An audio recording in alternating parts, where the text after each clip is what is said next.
My experience suggests that when you give yourself a direction, I always say this, progress is directional, it's not absolute. You open yourself up to the idea that your goals might not actually be what you think they are. So it's important to have a vision and a direction, but I think having them so specific that you're only successful if that one thing happens can be a challenging proposition. If you want to be different, you have to do different. You cannot sit in an empty room and think different thoughts and expect your life to be different, right? The only person you can change is you. That is a fundamental truth of this process. Let me tell you a story about the hardest job I ever had. I was working as a professor, and the dean came to me and asked me if I would take on the role of festival coordinator for this enormous event the college had every year. I accepted, and I found myself over my head pretty quickly because I discovered the hours required to plan this festival were far more than I was being compensated for. I was given only a few hours a week with an assistant and an intern. I needed a lot of help, but this was not enough. The job was way more than I bargained for, and all the previous notes and plans from prior years were jumbled in a literal mess of stacks of papers and disorganized supplies. It was so daunting. But I slowly pieced it together. I had no choice. It was all on me. In the end, I did it, and it turned out amazing, and I was super proud of myself. But I decided the day of the festival that was the last time I was ever going to do this job. It was a full-time job, essentially, for someone, but not for me, because I was only being paid for a very part-time job. And it was the first time I had an experience with being tasked with doing much more than I was being paid to do. And I know people complain about this. I'm not complaining because it was an amazing experience, and I'm glad that I went through it. But because I wanted to maintain my reputation and my integrity, I made the choice in that situation to go the extra mile, to do my very best, to make it something that I could be proud of, and to have the end result match my personal standards. I knew that I was learning, and that was worth something to me. But at the same time, I was never going to do that kind of a job for less than I was worth ever again. The experience really helped me to shine a light on my self-worth. During this experience, I was also the most stressed that I have ever been in my entire life. It was the first time I felt physical signs of stress. I was so stressed out that I actually forgot the birthday of the person closest to me in my life. I completely forgot it, blanked out, and that was a wake-up call. It was scary, actually. I was never going to put myself in a situation like that again, where my mental and physical health was at risk for a job. But I learned a tremendous amount about what it takes to put on a stellar event, a massive event for thousands of people. And that's why the event that I'm planning this year, the Rich Thinking Conference in Philadelphia on September 6th, is such a piece of cake. It's a one-day event that will blow your mind because of the level of the speakers that we are bringing in for you and the people that are going to be in that room for inspiration, for networking, for transformation. This is something that you have to experience to understand the impact. It's like a mastermind on steroids concentrated into one day. I know how to put on a great event. I've done many, and I know how to bring in people who can literally change your life with their words. Words have the power to do that. And that's what you'll get at the Rich Thinking Conference this September 6th in Philadelphia. You can get your tickets at richthinking.org. And we've made it affordable. It is all about you for the day. We want to make it accessible for everyone. Am I getting paid for this? No. In fact, my partner Renee and I are going to end up paying to hold this event. Why are we doing that? Because it's an investment. It's an investment in you, and it's an investment in the world. And it's an investment in us and what we want to do and the impact we want to have in the world. It's like the compound effect that improving individual lives has on the greater society. So just like I did with the arts festival that I planned for the college, I'm putting my best into this. But this time, it's because I want to do it. Because I know that doing things like this makes a difference in the world. And you need to be there in order to get in on this. It's a high vibe. And I want you to ride it with me because I want to surround myself with people that get it. And I know that you get it. So check out richthinking.org to get your tickets and stay tuned for my fantastic conversation today on blessings.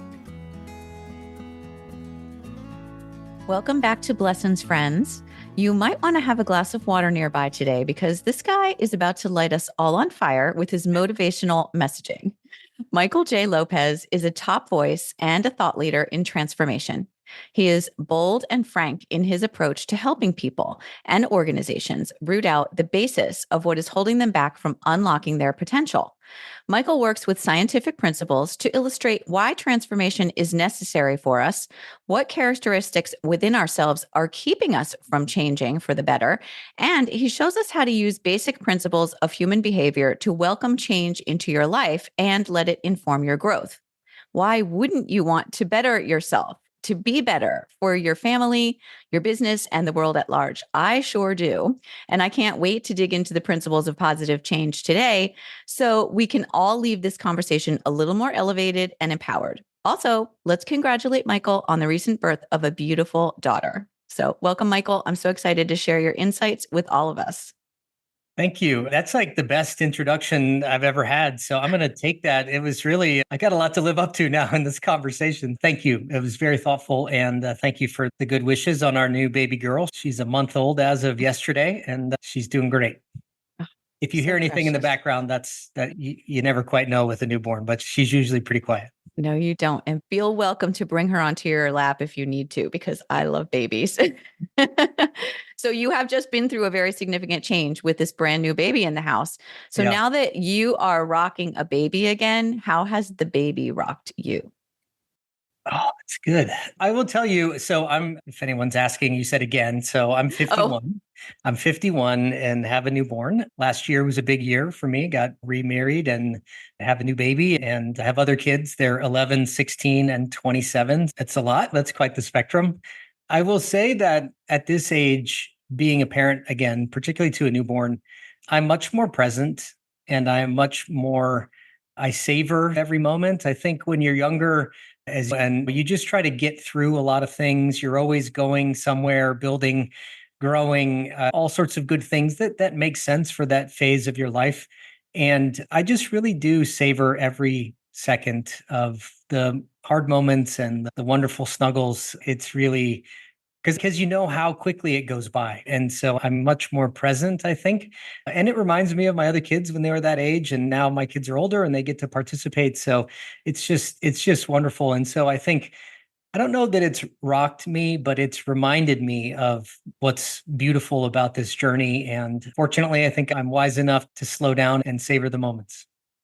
I love what you said about savoring the moments. I have wished many times that I could have had another child after a gap from my first three children, because I know that I could do so much better as a mom if I had another chance. Yeah. No, it's definitely, and I think I was a good parent the first time around, and my kids are wonderful, and I enjoyed all of those moments. And just yesterday or 2 days ago, my daughter, she's 11, she was holding her little sister, and they look very similar. And so it was like I said, it was like watching you hold you when you were little, and it's just a very surreal, wonderful moment. It's great. Yeah, it's great. That's beautiful. It really reminds us what's important. Yeah. The only hiccup we have is we seem to have the one baby on planet Earth who hates her car seat, which is unusual. So we're working through that. We'll figure it out. That's hysterical. Yeah. I used to live with the car seat. I had to put my children in the car seat to get them to sleep half the time. Oh, she hates it. She hates every second of it. So we're figuring it out. Oh my God, so funny. So yeah, bringing a new child into the family, this creates a whole new dynamic, which is a big change. And so I was thinking about this because you have this going on in your life. And you are also all about change. And that is your thing, making people understand the importance of transformation and why they should not fear it or be afraid of going into it, into a transformation. So, is this the reason why we fear change? Because it does create new dynamics? Yeah, I think there's a lot of reasons. And for each of us, maybe we have different experiences with change that trigger. Change is uncomfortable, right? There's a lot of science over the age of about 25. It's not a hard limit, but it's around that area. We stop establishing new neural pathways. We have all the neurons we're ever going to have. Many of the things and habits that we have and behaviors that we have are rooted in those established pathways. And that's how we learn. We actually learn by stripping away patterns that don't help us. And so it's a learn by unlearning kind of process. So when you get to that age, in order to learn something new, you have to really do three things. You have to decide you want to learn something new, which is you have to make a conscious choice. You don't just learn by osmosis. That happens younger when you're forming neurons. And it's like learning a language, right? You want to teach a kid a foreign language, do it before they're like 6 years old. They'll learn it without even having a formula, right? Try to learn a foreign language as an adult, it's a lot harder, right? So one is I have to decide to learn something new. The second is I have to repeat a pattern of new behaviors. And that's where for us, it's frustrating, it's uncomfortable, it's unfamiliar, right? It's try brushing your teeth with your opposite hand, right? You would just be like, but this is so awkward, right? And that's a small example. And then I alluded to it is we have to decide what we want to let go of, right? It's a zero sum game. I have to replace that established pattern with something new. And so that's where a lot of people, I think, get into trouble because they're not conscious of what they're always giving up when they're trying to gain something. Or if they are, they stare at what they're giving up in ways that you experience loss. And so that, of course, can trigger all sorts of other dynamics, right? Fear, discomfort, loss, frustration, all of these are very normal experiences that are the things that prompt us to stop midway or partway through the journey. And it always takes longer than we would like. And so my job is to help people through that experience. Does change mean that you have to always let go of something? Do you always lose something when you change? I think I use the word lose is a tough word as if it's a negative. I think the word is to replace, right? Look, if I want to start a fitness routine, maybe that's not part of my lifestyle, right? I have to replace a habit, a hobby, some version of time that I have to dedicate to that new activity has to be taken from somewhere in my life, right? Now, I might have ample time to do that. And so it's not as big of a loss as if I were taking from someone else or from someone who's busier. But there's always something that needs to be replaced. And so for many of us, we're not always intentional about what that is. And when you're not intentional about it, it can be unexpected. And that unexpectedness it's a sort of famous quote from Helen Keller, I think, right? When one door closes, another opens, but we often stare at the closed door too long and not see the opportunity on the other side. And so there's real wisdom in that.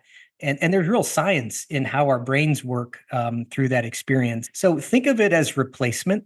And yes, there's always something we've got to make a trade on if we want to shift. That's so true. I think when people think of transformation, they think they're going to be adding, and they don't really, like you said, intentionally think about the things they have to replace or leave behind. Yeah. That's a very good point. But how can we get people to see that even when something feels negative and they're having discomfort going through the process, that it will yield a positive outcome? Yeah. I'm working on a book that'll be out in a couple months. Once I get done, having a newborn makes it hard to write, but I'm working on it.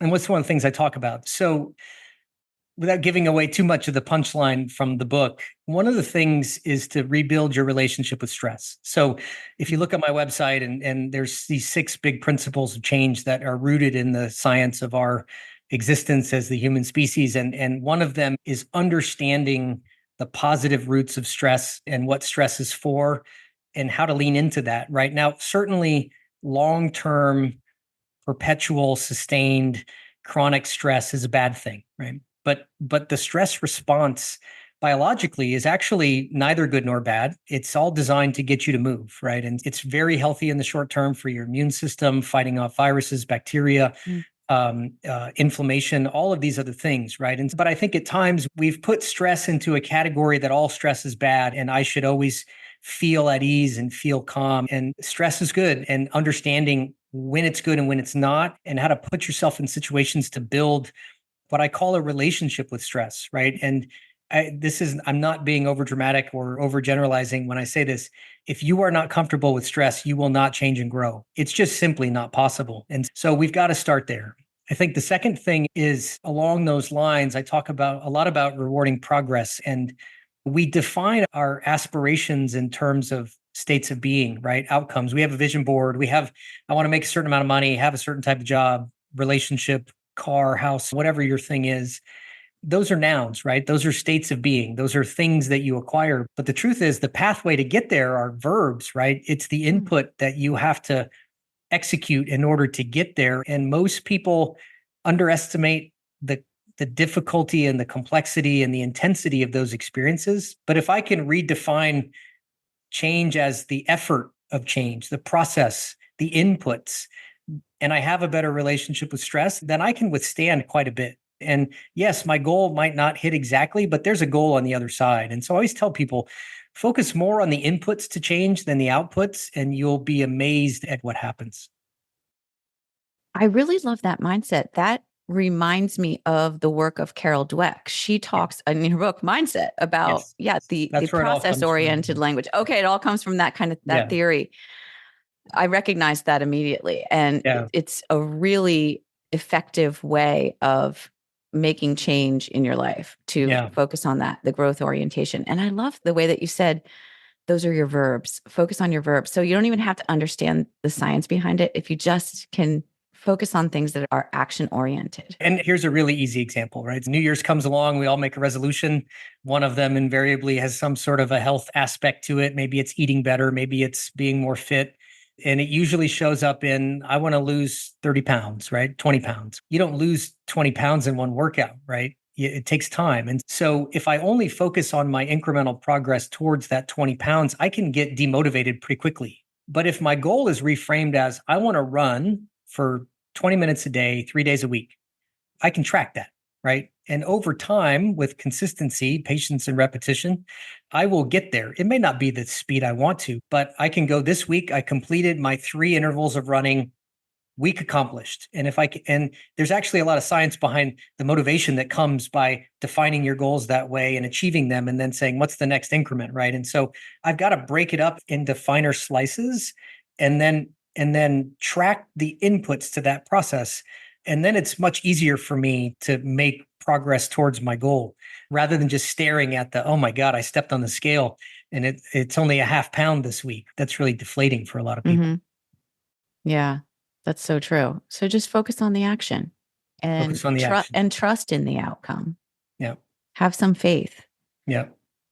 You say that many of us who crave transformation are unsuccessful because we do not realize the full benefits of the positive change, that people don't realize that things are going to be better for them. So I thought this was an interesting statement, and it was a pretty bold statement because you're putting it all on the individual. It's like you're saying you don't want to change because you don't understand how great it could be.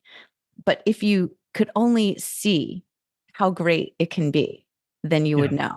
So people are skeptical about change being good for them. Is this because they have a negativity bias or a fixed mindset? What would you say is going on there? I think those are things that could be, everyone's different, right? And no 2 brains are the same, even though there are similarities in every brain, right? Your experience is different than mine. And so maybe there's a negativity bias, maybe there's a fixed mindset. I think a couple things I would add to that list is we all have a story that we tell ourselves about our past, present, and future. One of the things that makes the human species unique is we understand present time, we understand retrospective time and prospective time, which is the future and the past. And there's actually one of the things I'll talk about in my book is the way our hormones actually change our perception of the distance of the past and the future. And so that's the first thing that's really important is the distance to our future self can always seem really far away. And so that's why I talk a lot about defining goals that are much closer, right? So I can stack wins across time. And so one of that, I think, is part of that is the change horizon is never what you want it to be. And so for people who maybe don't have a strategy, they can just feel, I always talk about Quitter's Day. Do you know what Quitter's Day is? No. What's Quitter's Quitter's Day Day? is January 19th. Okay. That is the day that most people give up on their New Year's resolutions. 19 days. Not many things change in 19 days. So that's one thing, is our perception of time and the time required. The second thing is the stories that we tell ourselves are all rooted in our unique human experience. And so my ability to predict the future is only based on my experience of the past, right? So look, I work with a lot of teams, right? And people come up with new ideas, and we've all heard the phrase, right? That's never going to work, because in that person's brain it never has. And so how can I make a prediction on the future if something's never happened before? And this, our brain doesn't see the world, it just experiences our stimuli, and then we give that meaning, right? And so if I've never given something meaning to the future in a way that's different, why would I expect it to be, right? And so that's why we see people recreating patterns, right, in relationships and in jobs and in all sorts of ways, because that's the established pattern that's happened. And so to tell someone, oh, just do these 5 things and it'll all be different, that's a hard sell. And that's another thing I would say. And then I think back to the way we define our goals. There's a great study that was done about vision boards, I think I mentioned a second ago. Vision boards actually reduce people's motivation to accomplish the goals that they set, because it actually gives us the sort of the kind of dopamine and serotonin hit of experiencing it as if we accomplished it. And so one of the things that I talk about doing is, if you redefine your goals only enough to have enough direction to know where to move, but not so much that if you accomplish something different, it feels like a failure, right? Have a broad range of things you want to do, right? As opposed to something very specific, right? Instead of saying, I want to lose 20 pounds, I want to be healthy and fit for my family, right? That has such a broad range of opportunity for what you might accomplish in there, that now I've set myself up for a lot more motivation, a lot more flexibility. And so those are things that happen as we narrowly define what success looks like. So those are all things that can be reasons why we don't start the process. And that's really the last thing I'll say is, you just have to start. There's no magic to this, right? Change is an applied science. And so just do something differently and learn and adjust, and you'll be amazed at what happens. It's very interesting that you just said that about a vision board. And it makes me wonder about all of these experts who talk about have a clear, definite vision of what you want in terms of your success. And all the people who talk about, I had this house on my vision board. And one day I actually got a house that looked very similar to that. Yeah. So, what do you say about those kinds of things? The law I of mean, attraction type of things. yeah. Look, I'm certainly not here to criticize somebody I don't know or someone who's got a point of view. Look, the science is real that mindset matters, right? Carol Dweck and Ali Crum and Mhm. David Yeager, they all prove that is a real thing. And so I'm certainly not one to suggest it's not. My experience, however, suggests that when you give yourself a direction, I always say this, progress is directional, it's not absolute. Mm. You open yourself up to the idea that your goals might not actually be what you think they are. And so it's important to have a vision and a direction, but I think having them so specific that you're only successful if that one thing happens, Yeah. it can be a challenging proposition. And so as it relates to this sort of manifestation conversation, I make a big distinction between manifestation and mindset, right? So I said it a moment ago, change is an applied science. If you want to be different, you have to do different. You cannot sit in an empty room and think different thoughts and expect your life to be different, right? The only person you can change is you. That is a fundamental truth of this process. You control no other human being. And getting out and acting in ways that challenge your patterns, making errors are really important, and adjusting, that is the skill that makes change easier, not the specificity of your goal.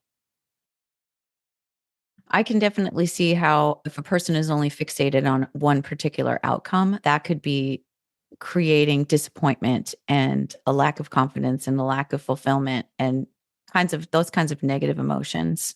Yeah. Yeah. True. Look, for some, again, we're all so different that I don't want to suggest that if that works for somebody and you've got $1 million bill posted on your wall and that's what you chase and you get there, that's great. I've seen for every story like that, I've seen people who had a certain job that they wanted to get, right? And they go through the process and they get that job. And you know what they realize? I'm not any happier. And in fact, maybe I'm less happy. So all of those things are things that in the change journey, we need to learn and experience for ourselves. And my job is to, I always say, I have three responsibilities in my job. The first one is to usher people into difficult and uncomfortable situations and conversations and experiences, because that's where change happens. Mm-hmm. The second is to help them through that process, right? I don't just push you through the door and then say, good luck, right? My job's to be alongside you in that journey. And the third one is to lead by example. And I will never ask someone to do something I haven't done myself or I'm not willing to do. And this last year for me has been a lot of change and a lot of transitioning from the corporate life into running my own company. And I had a story in my mind about why I needed to have a standard, steady, stable job. And it was just a story, right? It was just a story I made up. And when I got on the other side, I was like, wow, this is actually better, right? And you've got to be open to that experience. And how often do you see that people's stories are connected to their programming from their childhood experiences? Oh, all of it. Our brains only know what we know from what we went through, right? And I'm certainly not here to diagnose anybody and that sort of thing. But when everything you learn is developed through a pattern of repetition and a strengthened set of neural pathways that are a function of things you did and things that were done to you, right? And some of those are very productive and very helpful, and some of them are not, right? And our responsibility, of course, is to understand where it's not helpful and to try to break those patterns. And again, that's change, right? And I use the word break for a reason, right? Because again, it's a verb, it's the application of shifting my behavior. We talk a lot about in the world of fitness, we talk about action and changing up patterns and new motion patterns and strength patterns and fitness patterns. And we don't always think about that in the behavior world, right? Like if I want to be different, I have to shift the way I respond to a different conversation, show up in a difficult moment. All of those things are things I have to practice. And because most of what I learned, I didn't intentionally learn. I learned through exposure and experience, right? So that early stage life. That's why childhood trauma, of course, is so difficult because it's so rooted in what we experience that it can be really damaging. That's true. When did you become so fascinated with the idea of change? Is there a personal connection? Yeah, there's a couple stories. When I worked at Ernst & Young for a couple of years, about 5 years, and great company, great experience. And on the work side, I would say I was in a meeting. We were putting in a big ERP system, right? All of our financial management systems, and we all had to be trained on the new software. And I was in the training class. There was like 50 of us in there, and instructors at the front. We've all got our computers, and we're all doing stuff. And as they're teaching the class, I look around and somebody's on their phone, somebody's on email, somebody stepped out for a call, somebody else isn't paying attention. And the system actually, nobody was learning anything. We were all doing something else. And I looked around at the tactics that were being used to establish change management principles. And I was like, none of this works. Nobody's doing anything differently. And then the system didn't go live for another 3 months. So whatever we might have learned, people forgot. And then the system turned on and everyone was like, oh, I guess now I need to pay attention, or I'm just going to go get my assistant to do it. I don't want to go through that process of learning something new. My old spreadsheet is better than what I had. And so I started watching this pattern of experience that people were having. And then I started looking at all the stuff we were delivering and being like, why are we doing this? I think we're doing it because it feels good to say we did it, but it's not actually changing behavior. And then I matched that with my own life journey, going through a period of, I went through a divorce and things that were very difficult, and realizing, wow, my life is about to change in ways I can't even imagine. And a very difficult experience. And we're good now. Everyone's good. And I co-parent with my ex and she's great. And we have gotten on the other side. But I think when I matched this experience with work and then my own personal experience and needing to have a different program for what I was about to go through, I realized, why do we do all this stuff? I coach sports. Why do we do all this stuff over here? And yet we show up to work and we do none of it in terms of how we help companies change and grow. And so that it's happened organically through those experiences like that. There are many others, but those are two that stand out. Oh, that's so interesting. What about if you dig back a little bit further in your life? Are there any kind of unexpected lessons that you learned later that maybe stemmed from your own teen or childhood experiences? Yeah, I grew up a pretty normal kid, I think, in a lot of ways. My parents did divorce when I was quite young. I was like 6 years old, and my mom got remarried and went through that experience. We moved a couple times, but nothing that I would consider to be a big deal. For me, everything that I really learned about resilience and effort and hard work, being a leader, being a teammate, all came from playing sports. I played high school and college football, and I played quarterback of all positions. And being in that environment, understanding what it takes to be successful, how to withstand failure, how to withstand disappointment, how to set goals, how to work hard to achieve those, and those sorts of things. And so that really, for me, was just such an important foundation, understanding that nothing's free. You don't get something for nothing. And then I would say that for me, honestly, the other big part of those experiences was my teammates. They're like my brothers, and we have these conversations, and we started having them when I was even younger. I didn't have a language for it, but we talked about where we're going, what we wanted, what we were struggling with. And so I was lucky in that respect that I was surrounded by people that maybe we didn't know what we were laying a foundation for, but that really did have a big impact. And I don't know, I just always knew that I was meant for something. I didn't know what. I knew I was going to move away and go to college.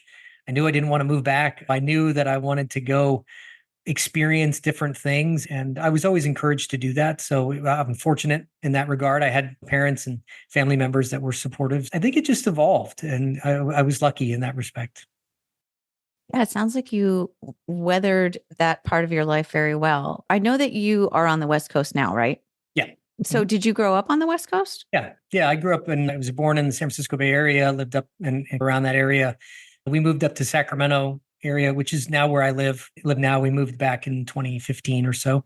I lived in DC for 8 years and enjoyed that experience. I went to college in LA, but this is where I call home. So yeah, I think I've always had that itch I used to say, I never wanted to be ordinary. I never wanted to be average. And there was always a fear of what that might look like. And so I think that probably motivated me.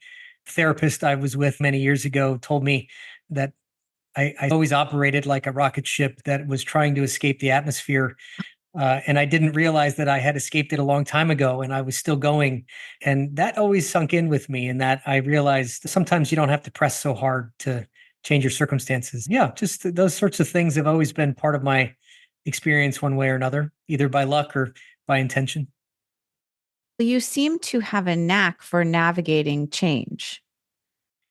Yeah, I crave it in a lot of ways. I get bored very quickly. And like I said in my three principles, I really do try to live my life this way, right? I really try to think about, why am I doing something? Why am I not doing something? What am I afraid of? What am I comfortable in? Whether it's a cold shower in the morning or a difficult conversation, leaving a company, starting my company, leaving a relationship, all of those things I started listening to that little inner voice that knew I maybe wasn't in the right place. And it's scary. Look, don't get me wrong. It's some of those things are the toughest moments of my life. But the more you do them, rebuilding my relationship with stress, right? The more you do them, the less the next hard thing seems. And I've just found that to be true. And I'm 51 and feel like in many ways I'm just getting started. So it's great. I think that's wonderful. I'm just curious about your experience of when you were a child and your parents got divorced. And it seems, because I am also divorced and I'm going through it with my kids and watching them even Yeah. as they grow and they continue to go through different stages in their lives. I Yeah. feel like the divorce has always affected them and continues to affect them. And the way you brought it up, it seemed like it was so easy for you to handle it. And I'm wondering, what do you think about that? Because I think divorce is one of the elements of change that's extremely common for people. And I know you help primarily people in companies, but I don't think you go to work and you're someone different. Like you go to work No, and you take everything with you. You take your whole life with you. absolutely. So Absolutely. I just want to touch on that because I think it's a really interesting thing that you dealt with it so seemingly so well in your own life. You've been through it, and now your children are going through it. My children have gone through it. And I don't know if you have siblings, if they experienced it the same way. So talk about that a little bit. When I was little and my parents got divorced, honestly, I was 6 years old. I don't have a lot. I do have some memories of it. I think I went through the phase that many people do, which is that the story we tell ourselves, that'll never happen to me. And we become incredibly motivated by not wanting to recreate a pattern that maybe we felt was unhealthy, right back to our earlier conversation. And so I certainly was no different in that regard, which of course made the decision as an adult that much more difficult. I certainly don't want to represent that it was easy. It was the hardest thing I've ever done in my life, without question. And there are moments where you go through all the experiences, the second guessing and those kinds of things. Honestly, the thing I guess maybe I'll give myself a little bit of credit for was I realized two things. One is in my desire to give my kids an example, I was actually giving them the wrong one, right? Which is that you should sacrifice yourself on the altar of your own happiness for somebody else's. And that was not serving them. And it took me a long time to get there, and realizing that what I was avoiding was not their discomfort, but was my own. To not have to have that conversation, to not want to go through that process, to not be alone, to not figure out what my life was going to be. And so I was saving myself by telling myself I was saving them. And I can say that now, and I don't cry when I say it. I still do, and probably always will. But that realization was a powerful one. I will also say that those same teammates that I just talked about, I wouldn't be here without them. Guys that have gone through the same thing, that helped me understand that this won't last forever. There's happiness on the other side, and that you can do it. And just the other day, my friends were here and we were having the same conversation. And when I made that decision, I couldn't have imagined what my life would be like now. But back to that vision board, I didn't have one. I didn't have a plan, but I knew that I could focus on getting through it. And this is the best time of my life. And I'm very happy. A lot of conversations with my kids, we talk about it a lot. I'm very thankful for them. They're very mature kids. My 11-year-old daughter is the most emotionally healthy person I've ever met. She's great. And my older daughter is really understanding. So you have to go through it. You have to talk about it. You have to acknowledge it. You have to own up to the mistakes that you made, and you got to make it right. There's, a lot of times in this process, I think people will it's hard, right? There's a lot of emotion, a lot of things, and you've got to decide for you, what's your goal going through it? And mine was to make sure that while I couldn't stop the inevitable from happening, I could be as accountable for the other people who were affected by it as possible. And so that's a process. Like you said, it'll never end. And that's what we sign up for. Yeah. I really admire the way that you are handling it. I think, especially as the man in the relationship, that's unusual. For you to be paying so much attention to the emotional health of your children and all of this. I think a lot of people do that lip service, but then they don't actually follow through. Yeah. I don't know. It's funny. This is such a big part of my experience now in the work that I do, that I meet a lot of people who are my age that are asking themselves these questions. And it's never my place to tell someone what they should decide in their life. But I think it's all about, no matter what you decide, there's a way through it. And it's been very humbling for me to be of service to people that are having that moment. And I'd say even for everyone involved, not just my kids, but their mom. In my world, there's this thing called accountability, which is not a negative thing. It's an ownership thing, right? Which is, if you're going to make the hard decision, then you've got to live with the consequences of that hard decision. And that's like change, right? If you want to grow in a certain way, then you've got to be accountable for the responsibility to go execute the actions required to grow. And I'm human. I have bad days. I had days where I was upset and angry and sad and lonely and all those things. And that's part of the journey. Yeah. It's sometimes hard to believe it's been as long as it has, but here we are. And every day is moving forward, and enjoy the process. Thank you for talking about that. I think it's important to, like you said, talk about difficult things, and that's helpful for me and for a lot of people listening to have a little bit of conversation about that. And I love what you said about the idea of realizing that you had been sacrificing yourself. And this is something that people do in all kinds of areas of their life when they're avoiding making a change because they feel comfortable. They're sacrificing themselves in the name of not making a change. Yeah. So, is there an example from your own life or your experience with someone else where someone thought that this was going to be very difficult or was afraid of it and then made a change and got to the other side and was super successful? Do you have a good success story? Wow. I have, it's interesting. A lot of my clients that I work with, a lot of it is about and my own experience is we have this image of who we are, to your point, at work. And we have this whole, concept of bring your whole self to work. Yeah. We could talk about that for a lot because I don't know that most people actually do that, but we are still there. You are. Yeah. Well, they do it, but they may not realize they're doing it. They're trying to compartmentalize or they're trying to push away certain things and just do your job. Don't worry about that. But it's really not possible to leave yourself at home. You're a holistic being. Yeah. So I'll tell a little story about actually one of my current clients. I won't name names, but he's a sort of tenured employee at one of my companies that I work with. And he's got maybe 7-8 years left before he retires. He's a senior manager. He wants to be a director. He has applied for 22 promotion opportunities and gotten none of them.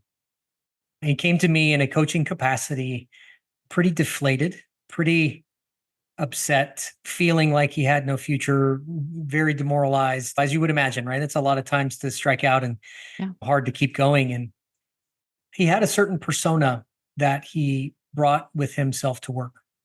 Very buttoned up, very straight laced, very engineer oriented, get things done, not a lot of socializing. And as he admitted to me over time that he actually isn't like that as a person. He is actually quite interactive and gregarious and open and funny. But he had told himself that's not what his colleagues wanted of himself. And so he shows up to work a different person. And so we talked about why that is. We spent a lot of time and I won't go through the whole story, but he applied for another new position. Now, I will tell you before you think, oh, he must have got it. He didn't get it. So he struck out for a 23rd time. But what he told me in the course of having that conversation with it is he said, I just showed up to that interview as myself for the first time in my career. And I actually didn't care if I got the job. I was just so happy that I was being who I was. And I have plans for my life beyond this company. And so I'll keep trying and maybe I'll get something. But if not, I've got a whole vision for my future and the things I want to do that don't rely on the approval of people inside company X. And so it was just one of these things I was so proud of him to be able to acknowledge that. And the day he found out, don't get me wrong, he was upset. And we were just on a meeting yesterday. This happened on Friday. Wow. He was just on a meeting yesterday and he showed up, part of the team, engaged, helping everybody move forward. And he just bounced back in such an incredible way. And again, that's my version of success. It's not about I got the big job and the fancy promotion. It's about, you know what? I chose to show up in a way that's authentic to me. And I didn't let the outcome determine the success of that interaction. The success was how I chose to show up. And for me, that means everything, right? Because at some point, he's going to show up the way he means to and wants to for somebody that values that. And it's going to happen for him, right? But he's been censoring himself for 15 years, right? And so those are the kind of things that are big deals for me. Yeah, because transformation is about what's happening on the inside. Right. And it may or may not result in what you envision for yourself on the outside. Yeah. My son plays baseball. He also plays football, but he plays baseball. And his hitting coach years ago told him a story that I just think is beautiful. And it's about what is a successful at bat. And most people think a successful at bat is I got on base, I got a base hit. And that's actually not the definition. The definition is, did I get the pitch I wanted? Right. So did I have a plan at the plate? And did I have an approach that I was thinking about and controlling for and looking for, whatever that is? Did I get my good swing? which is my feet and everything were in the right spot and the bat and all that. I was not hacking at something. I had the controllable variable for me was my good swing. And did I give maximum effort to first base if the ball got in play? None of it has to do with the outcome. And I just think it's such a beautiful analogy for what success and change should look like, which is, do I have a plan for myself enough to initiate action? When I initiate action, I get my swing. Did I do my best? And then did I give maximum effort? If I do that, good things will happen, right? It may not happen every time, but it'll happen. And I just think that it reminded me of this, of my client. He showed up to the interview. He had a plan for himself. He executed his good swing by being himself in a way that he had never done before. And he gave 100% effort in that process and didn't worry about what happened next. And I just think it's a beautiful story. It really is. That's where the lessons are, the blessings. That's There you where go. they are. There you go. So what would you say are the biggest lessons that you have learned in your life and all this work that you do with people? Wow. Again, I think one of them is to don't always listen to that little voice inside your head that tells you what to do or what not to do. And by extension, I think that lesson for me is to always challenge myself in new ways. And I think most importantly is to challenge my beliefs, not my values, because those are different, right? Yeah. My beliefs. Why do I think this story is true? Why do I think this outcome will happen? Why do I think I need this or don't need that? And a lot of that comes from spending time with people who are not like me, right? We don't do that with politics, religion, whatever. Pick things that are very polarizing. We don't surround ourselves with alternate viewpoints and realities. We surround ourselves with people like us. And so for me, that's just been a big lesson that I keep with me. The second one I think is about, in challenging, it's about learning. And there's nothing to say that, again, I'm 51. Why can't I start over? Why can't I start new, start again, whatever your phrase is? I have 50 years of experience behind me that allows me to jump into things in new ways and challenge myself in new ways. And so for me, we should always seek to disrupt our patterns in ways that I don't know what the outcome would be, but I know I'm excited about the experience of learning something new. And then I think the last one is really about giving back to others. And if you've ever spent time in the world of like addictive therapies and those sorts of things, one of the things they talk about is when you graduate through the programs, one of your job is to become a sponsor. And that sponsorship is not just a gift to the other person, it's actually for you, right? To remind yourself of the stories and the journey and to relive and reteach yourself those moments. And I try to do that in my job to pass these things along because I'm human too, and I forget, and I get wrapped up in my feelings, or I get frustrated, I get sad, all those things. And so it's a way to remind myself that giving back is a process of relearning these things as much as I can. And yeah, those are the big ones, but I'm definitely not done. We got more to do. No, it's a continuous lifelong process. What Yeah. about your blessings? What are you the most grateful for? Oh, I have incredible, family. My wife is amazing. Without her, this journey I am on right now wouldn't have been possible.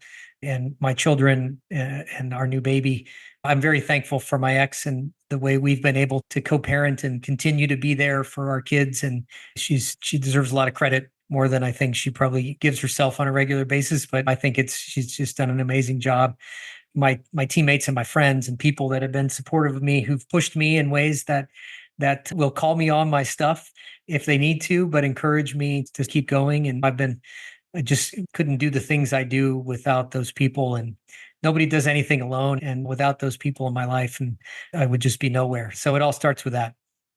Thank you for reminding us of all of those beautiful things. And thank you for joining me today, Michael, Thanks, especially Mitzi. since you have limited time. Yeah. I think she's asleep, so it's been pretty quiet. So they're taking a nap. But yeah, this has been great. Thank you so much. And I know it's a long time coming for this conversation, and I really do enjoy your questions. And a lot of times people ask me about my job, and they don't always ask me about how I got here. And I just appreciate that. Thank you for giving me the space to tell that story. It means a lot to me. You're welcome. Thank you. Thanks.